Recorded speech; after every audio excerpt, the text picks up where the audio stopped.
కొరింథీయులకు రాసిన 2వ పత్రిక 7వ అధ్యాయం 6వ వచనం నుండి. ఇంకా మనకు బాగా అర్థం కావాలంటే 5వ వచనం చదువుదాం. మేము మాసిదోనియాకు వచ్చినప్పుడు మా శరీరము ఏమాత్రము విశ్రాంతి పొందలేదు, ఎటు పోయినను మాకు శ్రమయే కలిగను. వెలుపట పోరాటాలు, లోపట భయములు ఉండెను. ఆగుదాం. ఏదన్నా ఒక వాక్యాన్ని మనం చదివినప్పుడు సందర్భానుసారంగా వాక్యాన్ని చదవాలి. అది తెలిసిన వాక్యమైనా పలుమార్లు మనం చదివినప్పుడు దేవుడు ఎన్నిసార్లు చదివితే అన్నిసార్లు ఆ వాక్యంలో నుంచి నీతో మాట్లాడతాడు. మనకు తెలుసులే అనే ధీమా పొద్దు బైబిల్ దగ్గర ఉండకూడదు. ఈరోజు అర్థమైన వాక్యం రేపు పొద్దున ఇంకొకలాగా మనకు అర్థం కావచ్చు, ఇంకొకలా అంటే మరింత లోతుగా మనకు అర్థం కావచ్చు. ఈరోజు చదివిన వాక్యం ఒక 10 రోజులు మళ్ళీ చదివితే మరిన్ని నిగూఢమైన సత్యాలు నీకు నాకు తెలియచ్చు. అలా రాయబడిన సంగతులు ప్రతిదాన్ని మనం ధ్యానించడం మొదలు పెడితే దేవుడు మనతో మాట్లాడతాడు. అందుకే ఈ రాయబడిన సంగతులు మనం చూద్దాం. ఎవరో మాట్లాడుతున్నారు ఈ పత్రిక రాస్తూ. ఈ పత్రిక ఎవరికి రాశారంటే ఒక పెద్ద ఆయన, విరామం లేకుండా సేవ చేస్తున్న ఒక నడి వయసు దాటేసిన ఒక పెద్ద ఆయన కొరింథీయులకు పత్రిక రాశాడు. కొరింథీ అనే ఒక సంఘం ఉంది. అది అన్యుల్లో నుంచి అనేక మంది క్రీస్తు వైపుకి తిరిగితే అది సంఘం అయింది. ఆ సంఘానికి అడ్రస్గా పేరుంటే అది కొరింథీ అయింది. ఆ కొరింథీని గైడ్ చేస్తూ 2 పత్రికలు రాశాడు. నిజానికి చరిత్ర ప్రకారం ఇది 3వ పత్రిక, 4వ పత్రిక, 2వ పత్రిక. ఈ 2 కలపబడ్డాయి గనక ఇది 2వ పత్రికగా మనకు కనబడుతుంది. అంటే సుమారు ఒక 4 పత్రికలు రాశాడు వాళ్ళకి. అందులో మనకి చరిత్రలో కలపబడి రాయబడిన పత్రిక 2వ పత్రిక. ఈ 2వ పత్రికలో పెద్ద ఆయన సంఘానికి ఏదో చెప్తున్నాడు. ఏమని చెప్తున్నాడు? కొన్ని నిగూఢమైన సత్యాలే మాట్లాడుతున్నాడు. ఆయన మాట్లాడుతూ అంటున్నాడు, విరామం లేని సేవ చేస్తున్నాడు. అన్యజనాంగానికి, విశ్వాసులకు, అందరికీ దయ పుట్టించే, విశ్వాసంలో మరింత లోతుకు పోయే కొన్ని మాటలు మాట్లాడుతూ ఆయన అంటున్నాడు, మేము మాసిదోనియాకు వచ్చినప్పుడు మా శరీరానికి ఏమాత్రం విశ్రాంతి పొందలేదు. మాసిదోనియాకు వచ్చినప్పుడు మా శరీరానికి ఏమాత్రం విశ్రాంతి దొరకలేదట. అంటే ఈయన పరిచర్యకి విరామం లేని పరిచర్య, విశ్రాంతి దొరకని పరిచర్య. ఈయన పరిచర్య ఎటు పోయినను శ్రమే కలిగే పరిచర్య. ఎలుపట పోరాటాలు, లోపట భయాలు.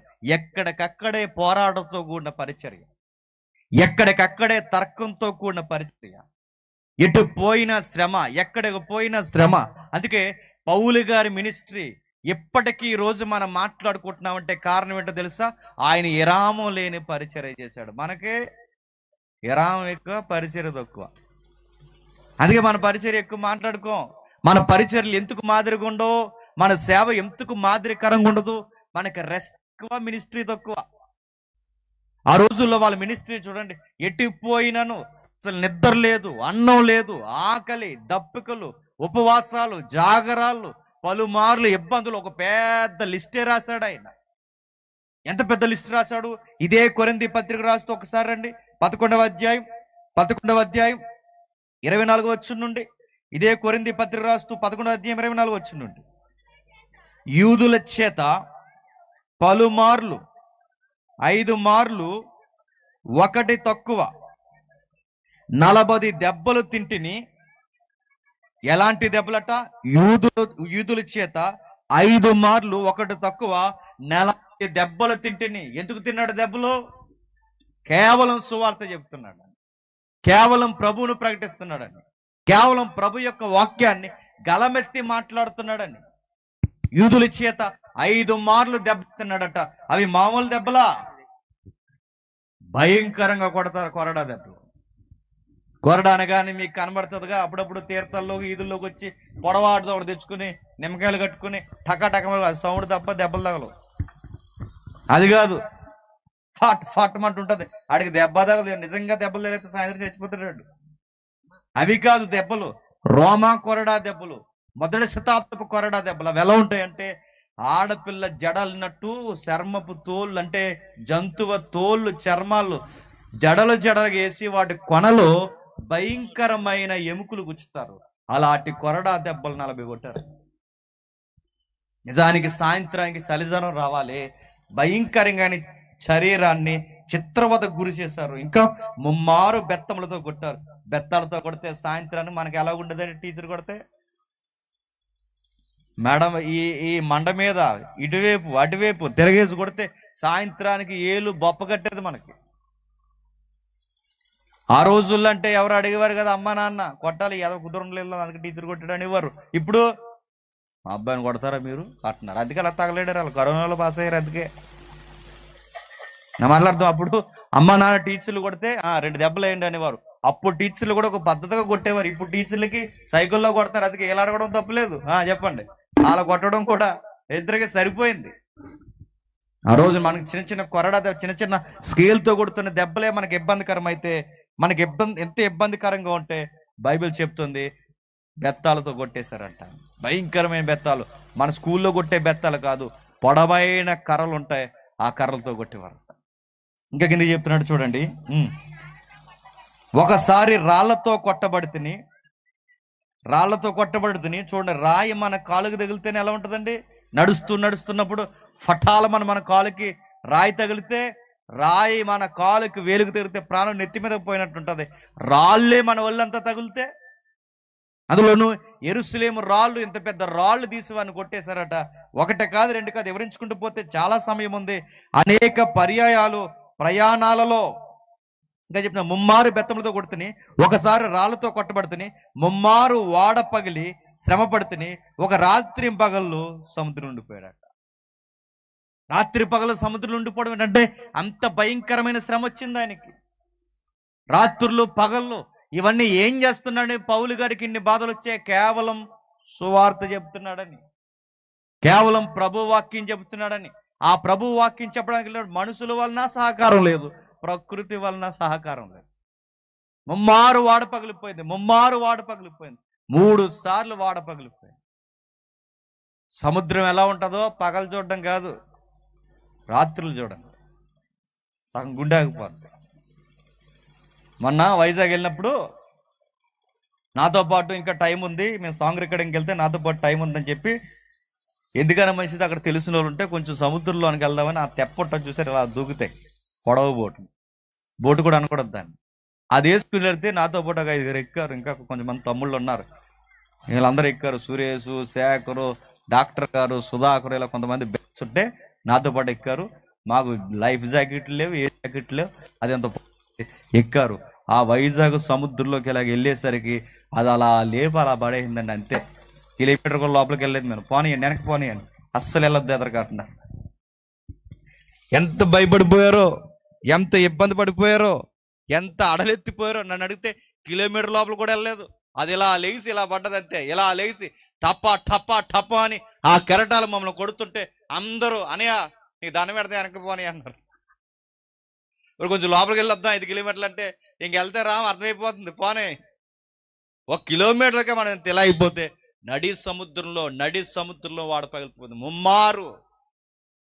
ముమ్మారు వాడ పగిలిపోయింది. ఒక రాత్రి పగలు సముద్రంలో ఉన్నాడట.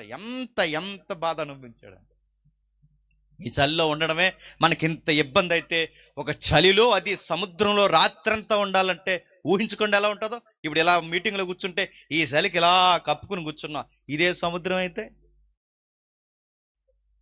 లాస్ట్ ప్రార్థన చేసేస్తాం, ఇంకేముంది. ఇదే సముద్రం, ఈ సముద్రంలోనే మీరు ఎలాగ ఇప్పుడు సముద్రం అలా తేలుతున్నారు అనుకోండి చేపల్లాగా, ఎలా ఉంటుంది? కంగారు పడకండి, మెసేజ్ అవనివ్వండి. సముద్రం ఎంత ఊగినా కదలకండి అన్నారు అనుకోండి, ఏం చేస్తారు? నువ్వు ఉండు, మేము వెళ్తున్నాం అంటారు. ఉంటారా?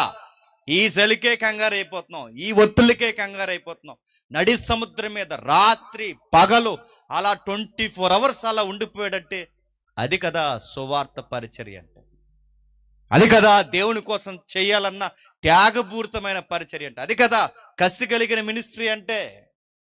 దేవుని యందలి విశ్వాసం అంటే చలొచ్చినా, వానొచ్చినా, ఎండొచ్చినా, ఏది జరిగినా, అనారోగ్య సమస్య అయినా, కొట్టినా తిట్టినా విరామం లేని పరిచర్య చేయాలనుకున్నాడు మహానుభావుడు.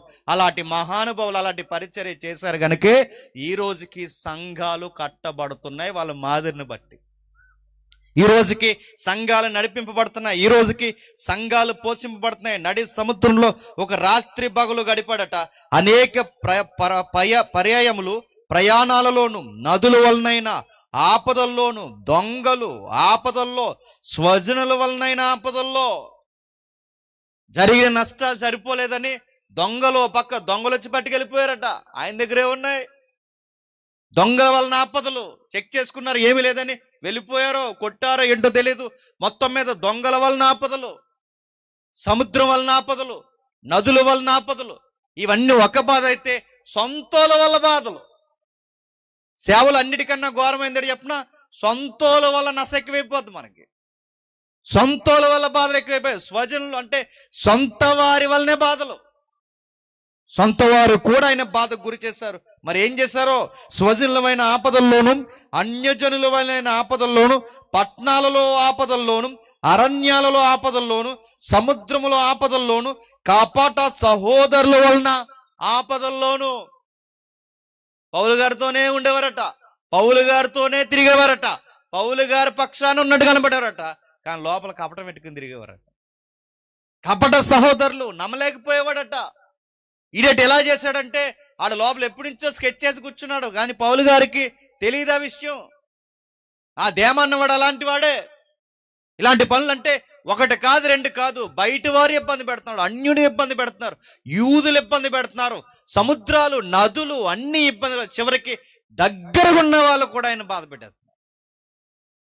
నమ్మిన సహోదరులు కూడా, కపట సహోదరుల వలన కూడా బాధలు అనుభవిస్తున్నాడు. అయితే ఇంత జరుగుతున్నా కింద చెప్తున్నాడు, ప్రయాసముతో, కష్టముతో, తరచుగా జాగరాలతో, ఆకలి దప్పులతో, తరచుగా ఉపవాసాలతో, చలితో, మన పాయింట్ ఉంది అక్కడ, చలితో, దిగంబరత్వంతో ఉంటుని ఇంకనూ చెప్పవలసిన అనేకమున్నవి. ఎన్ని బాధలండి! నదుల వలన బాధలు, సముద్రాల వలన బాధలు, యూదుల వలన బాధలు, అన్యుల వలన బాధలు, కపట సహోదరుల వలన బాధలు, సొంత వారి వలన బాధలు, ఒకటి దొంగల వలన బాధలు, ప్రయాస, కష్టము, జాగరము, ఆకలి, దప్పిక, ఉపవాసము, చలి, దిగంబరత్వం, బట్టలు కూడా లేవు. ఇంకా ఇంకా చెప్పవలసిన అనేక ఉన్నాయి. అడుగుతున్నాను, ఇన్ని బాధల్లో, ఇన్ని ఇబ్బందుల్లో ఒక్కటి కలిగితే మనం పరిచర్య దేవుణ్ణి నమ్ముకుని ఉంటామా? విశ్వాసులుగా మీరు ఉండరు చెప్పండి, సేవకులుగా ఈరోజు సేవ చేస్తున్న మనము ఉండవు. ఎందుకంటే నొప్పు లేకుండా ఉంది కనుకే కాస్తంత దేవుణ్ణి నమ్ముకుని ఉండగలుగుతున్నాం. కానీ ఏదన్నా ఇబ్బంది కలిగితే ఉంటామా? పౌలు గారు ఉన్నారట. చాలా మంది ఏదన్నా ఇబ్బంది కలిగితే, ఎందుకురా ఇప్పటివరకు పరిచర్య బాగా చేస్తాక ఎందుకు మానేసామంటే, ఇంకెందుకు అందరు నన్ను ఇలా దెబ్బ కొట్టినప్పుడు ఇంకా పరిచర్య చేయడం అనవసరం, మానేహాను అన్నాడు. నువ్వు మనుషులుగా చేస్తున్నా పరిచర్య? ఎవరు ఈ మధ్య బయట ఒక ఆయన ఉన్నాడు, క్రైస్తవుల్ని ఎప్పుడు విమర్శించే ఆయన, నేను పేర్లు చెప్పడం నాకు ఇష్టం లేదు, ఆ విమర్శించేవాడు స్టూడియోకి పోయి కూర్చున్నాడు ఒక పాస్టర్ గారు. ఆడు స్టూడియోకి నువ్వెందుకు వెళ్ళావరంటే, ఇంకెందుకంటే ఇంకా నా క్రైస్తవ్యం ఏ లాభం లేదు, ఈ క్రీస్తు నమ్ముకున్న తర్వాత కష్టాల కన్నీళ్ళు తప్ప నాకే ఉపయోగం లేదని క్రీస్తును వదిలేసిపోయాడు. అంటే కష్టాలు వస్తే వదిలిపోతావా? పౌలు గారిని చూడు, అపోస్తుడైన పౌలు గారిని చూడు, ఇన్ని బాధలు, ఇన్ని ఇబ్బందులు, మనకి పరిచర్య ఎలా చేయాలో, విశ్వాసంగా మనం ఎలా చూడాలో, ప్రభువుని ఎలా అర్థం చేసుకోవాలో వాళ్ళ పరిచర్యను చూస్తేనే మనకు అర్థం అవుతుంది. వాళ్ళ యొక్క దేన సేవను చూసినప్పుడే మనకు అర్థం అవుతుంది. అందుకే మనకి కష్టాలు వస్తే దేవుడి మీద డౌట్ వస్తుంది, మనకి ఇబ్బందులు వస్తే నేను సరి అయిన సేవ చేస్తాను మనకు డౌట్ వస్తుంది. ఇలాంటి ఇబ్బందులు ఒక్కటి మనకు కలిగినా మన పరిచర్య మీద మనకు డౌట్ వస్తుంది. ఇప్పుడు ఒక డౌట్ అడుగుతుందని చెప్పండి, ఏ సువార్త పని మీద వెళ్తున్నాడో, ఏ క్రీస్తును ప్రకటించాలని వెళ్తున్నాడో, అదే ప్రయాణంలో వాడేసుకుని వెళ్తున్నప్పుడు, వాడ పగిలిపోయినప్పుడు ఆయనకి ఏమనిపించాలండి? నా పరిచర్య దేవుని చిత్తం కాదేమో అని ఆగిపోవాలి. ఇప్పుడు మనమే ఉన్నామండి, నువ్వు సరిగ్గా ఏ బైక్ వేసుకుని వెళ్తున్నావు సువార్త చెప్పడానికి పక్కూరు, సరిగ్గా మధ్యలో బైక్కి యాక్సిడెంట్ అయిపోయింది అనుకోండి, ఏం చేస్తావు? అనవసరం అండి, ఊరికి సువార్త చెప్పొద్దని దేవుడు నాకు యాక్సిడెంట్ చేశాడు అంట. మనకు ఒడి చెప్తూ ఉంటే అర్థమవుద్ది. నేను అడుగుతున్నాను, సువార్తలో సుఖాలు ఉంటాయని బైబిల్ చెప్పట్లేదు, సువార్తలో సెక్యూరిటీ ఉంటుందని బైబిల్ చెప్పట్లేదు. శ్రమలు, ఇబ్బందులు, ఆపదలు, ప్రమాదాలు, యాక్సిడెంట్లు, ఎన్నిపోట్లు, ఇవన్నీ ఉంటాయి, సువార్తలు ఇవన్నీ ఉంటాయి, ఇవన్నీ జరుగుతాయి. అంత పెద్ద సువార్త చేసిన ఆయనకే తప్పలేదు. ఇంత ఇబ్బందులు ఉన్నాయి, ఇన్ని శ్రమలు ఉన్నాయి, సంఘాలను కూర్చిన చింత ఉంది, ఇంత బాధ అనిపిస్తున్నప్పుడు ఆ గుండె ఎలా తట్టుకుంది సార్ అంటే, నేను మనిషినే, నేను అందరిలాంటి వాడినే. ఇన్ని బాధలు మీరు ఎలా తట్టుకోగలిగారంటే, నేను మీలాంటి సహోదరుడిని. అయినా మీరు ఎలా తట్టుకున్నారంటే పౌలు గారికి ఇంటిస్తారు. ఇంత బాధల మధ్య, ఇన్ని ఇబ్బందుల మధ్య, ఇన్ని సమస్యల మధ్య నా హృదయం తట్టుకొని నిలబడిందంటే నాకు ఒక చరిత్ర తెలుసు అన్నాడట. ఏం తెలుసు సార్ మీకు చరిత్ర? ఇన్ని బాధల్లో మీరు ఎలా నిలబడగలుగుతున్నారు? మీకు ధైర్యం ఏంటి? మీ హోప్ ఏంటి? మీ నిరీక్షణ ఏంటి? ఎవరినైతే కదిలిపోతారు, మీ స్థానంలో మేము ఉంటే నిలబడలేం, మీలాంటి పరిచయం మేము చేయలేం, మాకు చిన్న చిన్న ఇబ్బందులు కలిగితేనే, ఆకలి దప్పులు కలిగితేనే అనవసరంగా సేవలోకి వచ్చానని అనుమానాలతో నిలబడే మాలాంటి వారికి ఇన్ని ఇబ్బందులు, ఉపవాసాలు, జాగరాలు, ఇన్ని బాధలు మీకు కలుగుతున్నా మీరంత ధైర్యంగా, స్ట్రాంగ్ గా సువార్త ఎలా చేయగలిగారు? ఎన్ని పోట్ల మధ్య దేవుణ్ణి పట్టుకుని ఎలా నిలబడగలిగారంటే నాకు చరిత్ర తెలుసు అన్నాడట. ఏం చరిత్ర తెలుసు సార్ మీకంటే, చరిత్రను చూశాను, చరిత్రలో కొన్ని విషయాలు నా కళ్ళకు కనబడ్డాయి, ఆ చరిత్రను బట్టి ఈ రోజు ఈ సువార్త ఎలా చేయాలో ధైర్యం తెచ్చుకున్నాను. అంటే ఆ రోజు ఆయనకి ధైర్యం ఇచ్చినది చరిత్ర. ఈ రోజు మనకు ధైర్యం రావాలంటే పౌలు గారి చరిత్ర.